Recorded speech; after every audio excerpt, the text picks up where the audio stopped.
ঘর না ছাড়লে ঘর চলে না ভাই, কথাটা বাস্তব ভাই। একটা ফ্যামিলি চালাতে হলে নিজের সুখ শান্তিটা আগে বিসর্জন দিতে হয়, নিজের ঘরটা আগে ছাড়তে হয়। আরে উঠতে থাকা বয়সে হাজারো মায়ের সন্তান এই প্রবাসে পাড়ি জমায়, নিজের জন্য না রে ভাই, নিজের জন্য না। তার দেশে থাকা ফ্যামিলির মানুষগুলা ভালো থাকবে, বাবা মা ভালো খাবে, এটাই।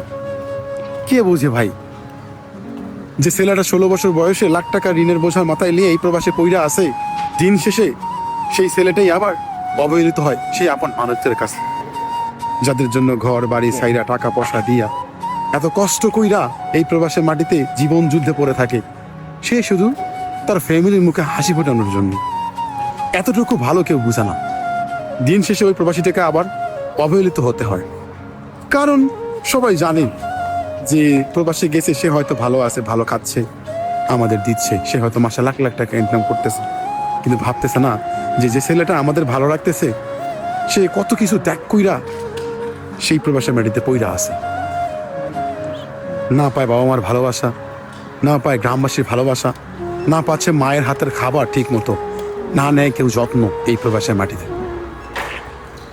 সে শুধু নিজে ভালো থাকার জন্য নয়, নিজেকে প্রতিষ্ঠিত করার জন্য নয়, আরে যে ঘর সাইরা দিছে এই ঘরের মানুষগুলোকে ভালো রাখার জন্য এই ঘর বাড়ি সাইরা এই প্রবাসে পাড়ি জমাইছে।